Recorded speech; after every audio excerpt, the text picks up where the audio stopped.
बाबू sir top का अब्दी मुसाफिर। मुकम्मल दास्तान। बाब अव्वल। हिमालय का सियाह ताज। गलगित बल्तिस्तान का सफर जितना सहर अंगेज है, उसकी बाज मंजिलें इतनी ही पुरअसरार है। बाबू सर टॉप, जो नारान और चलास को मलाता है, सतह समंदर से 13,700 फीट की बुलंदी पर वाक़े एक ऐसा मकाम है जहां बादल आपके कदमों तले रेंगते हैं। लेकिन जब सर्दियां करीब आती हैं और अक्टूबर की हवाएं चलना शुरू होती हैं, तो ये मकाम एक खामोश कब्रिस्तान की मानिंद हो जाता है। साजिद एक तजुर्बाकार ड्राइवर था, जिसने अपनी जिंदगी के 15 साल इन पहाड़ों की खाक छानते हुए गुजारे थे। उसकी हाई रूफ गाड़ी उसका दूसरा घर थी। वो इन ड्राइवरों में से नहीं था जो पहाड़ से डरते हो, बल्कि वो पहाड़ को अपना दोस्त समझता था। मगर उसका दोस्त उसे एक ऐसी हकीकत दिखाने वाला था जिसके लिए वो तैयार ना था। नारान के एक मकामी ढाबे पर चाय पीते हुए बूढ़े काका वली ने उसे टोका, साजिद पुत्र, आज की रात बाबू सर पर मत रुकना। बादल बहुत नीचे उतर आए हैं, और जब बादल सड़क पर बैठ जाए तो वो पुराने लोग बाहर निकल आते हैं। साजिद ने कहकहा लगाया, काका, पुराने लोग अब कब्रों में आराम कर रहे हैं। आज मुझे जल्दी गिलगित पहुंचना है। मेरी बेटी की सालगिरह है। बाब दोम, तन्हाई का सफर। साजिद ने गाड़ी स्टार्ट की और अंधेरी रात में बाबूसर की चढ़ाई शुरू कर दी। नारान से लोलोसर झील तक का रास्ता पुरसुकून था, मगर जैसे ही बीसल का मकाम पीछे छटा, एक अजीब सी खामोशी ने गाड़ी को घेर लिया। उसने रेडियो ऑन करने की कोशिश की, मगर वहां सिर्फ एक महीब साइन साइन की आवाज आ रही थी, जैसे कोई बूढ़ा शख्स हाँप रहा हो। धुंध इतनी गाढ़ी हो गई कि गाड़ी की तेज हेडलाइट्स भी सफेद दीवार से टकराकर वापस आ रही थी। साजिद ने गाड़ी की रफ्तार कम कर दी और विंड स्क्रीन से बाहर झांकने लगा। अचानक गाड़ी के थर्मल हीटर के बावजूद उसे अपने पीछे वाली सीट से एक सर्द लहर आती महसूस हुई। शायद खिड़की खुली रह गई है, उसने सोचा।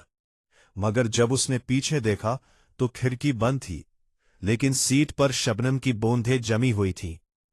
बाब सोम, वो शख्स जो सड़क पर खड़ा था, बल्कि टॉप के करीब, जहां रास्ता इंतहाई खतरनाक मोड़ लेता है। साजिद को एक हयूला नजर आया, एक लंबा कदावर शख्स जिसने भारी ओनी चूहा पट्टी पहना हुआ था, सड़क के ऐन दरमियान खड़ा था। साजिद ने जोर से ब्रेक लगाई।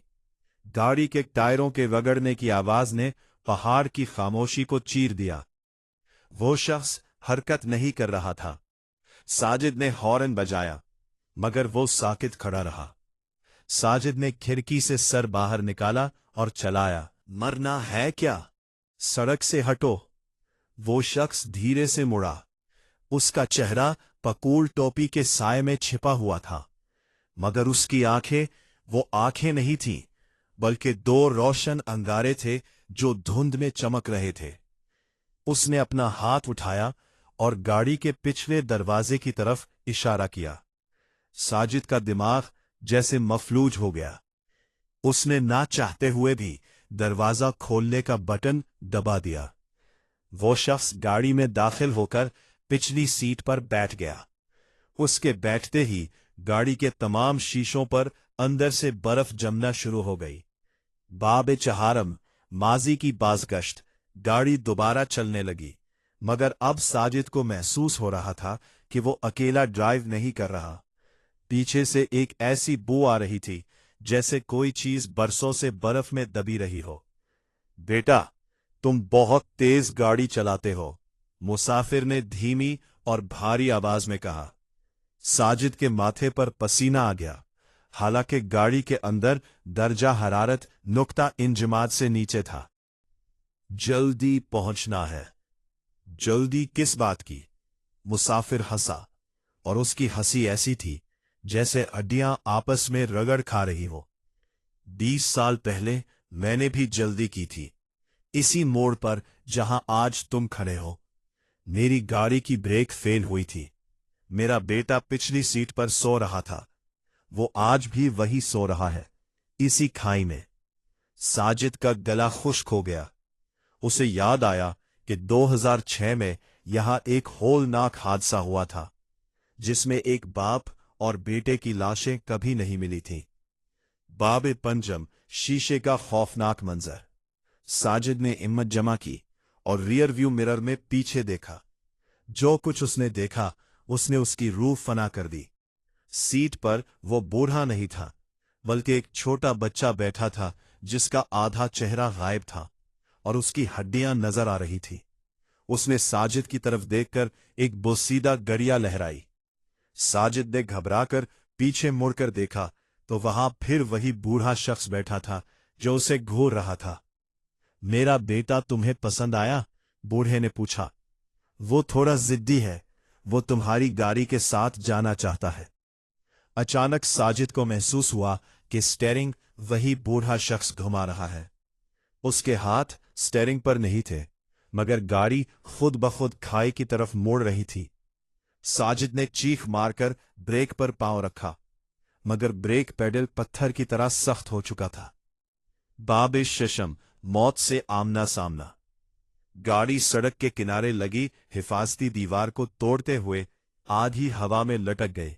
बूंद फट गहरी खाई थी, जहां सिर्फ अंधेरा था। साजिद की जान हल्क में अटक गई। वो साकित बैठा था, डर के मारे उसकी आंखें बंद थी। साजिद पुत्र, नीचे देखो। वो बूढ़ा अब उसके बिल्कुल कान में सरगोशी कर रहा था। नीचे तुम्हारा इंतजार हो रहा है। मेरी बेटी की भी सालगिरह थी इसी दिन, जब हम नीचे गिरे थे। साजिद ने अपनी आंखें बंद की और अल्लाह को याद करने लगा। उसने वो तस्बीह मजबूती से पकड़ ली जो उसके स्टीयरिंग के साथ लटक रही थी। उसने बुलंद आवाज में कलमा पढ़ना शुरू किया। जैसे ही उसने खुदा का नाम लिया, गाड़ी के अंदर से एक होलनाक चीख उभरी। एक ऐसी चीख जिसने गाड़ी के तमाम शीशे चकनाचूर कर दिए। एक जोरदार झटका लगा और साजिद बेहोश हो गया। बाबे हफ्तम, बेदारी और नया रोप। जब अगली सुबह सूरज की किरणें बाबोसर की चोटियों पर पड़ी, तो एक पेट्रोलिंग टीम में साजिद की गाड़ी को अधूरी लटकी हुई हालत में पाया। साजिद गाड़ी के अंदर बेहोश था, मगर वो अकेला नहीं था। पिछली सीट पर बर्फ का एक ढेर था और उस ढेर के दरमियान एक छोटी सी बोसीदा और पुरानी गुड़िया पड़ी थी।